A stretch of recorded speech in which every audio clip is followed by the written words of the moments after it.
Hello, I just want to show you today how to deal with sewing curves. So I'm currently making some sleep masks and they have concave and convex curves. So when you turn a curve through after you've stitched your seam, if you don't deal with your curved seam allowances properly, there'll be pulls and drag lines all over the place. So this is how you deal with your curved seam allowances. Hopefully you can see my seam, which I've already sewn. At this curve over here, the seam is longer than the edge of the seam allowance, which means you need to snip into the seam allowance with your scissors to release that seam. So you nip in just with the tip of your scissors to, but not through. So you just cut in like that. Like I say, always use the tip of your scissors. Don't do that and try and cut into it. At some point, you're going to cut through your stitch line. So use the tip of your scissors and make small incisions into your seam allowance. The tighter your curve, the closer together your little snips should be.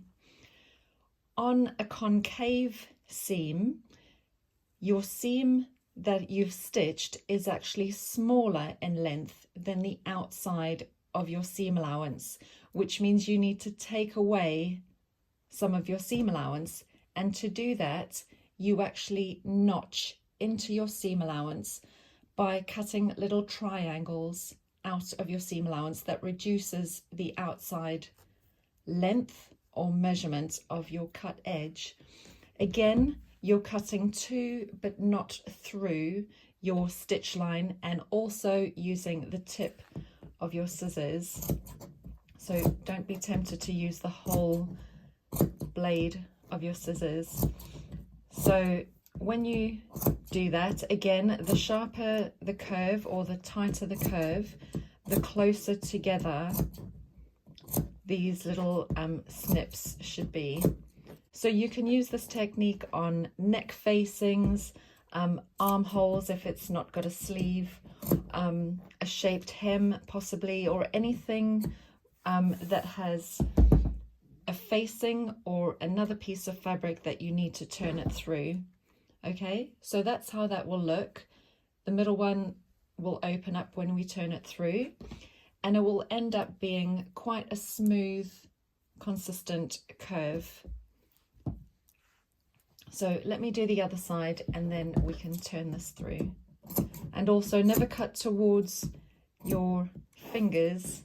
Always have your hand on the side or behind the blade.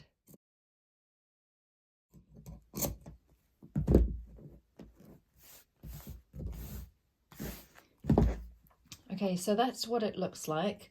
All of the concave curves have been notched out and the convex curve has been snipped into. I'm now going to turn the sleeping mask right side out. That's called bagging out.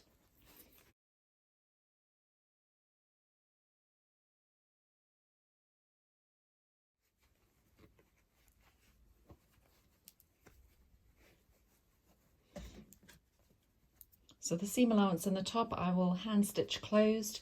You can machine stitch it as well if you want to. But I think those curves are pretty good. There's no pulls or drag lines. I'm pretty happy. Just need to take all the fluff off. And then I have a new sleeping mask.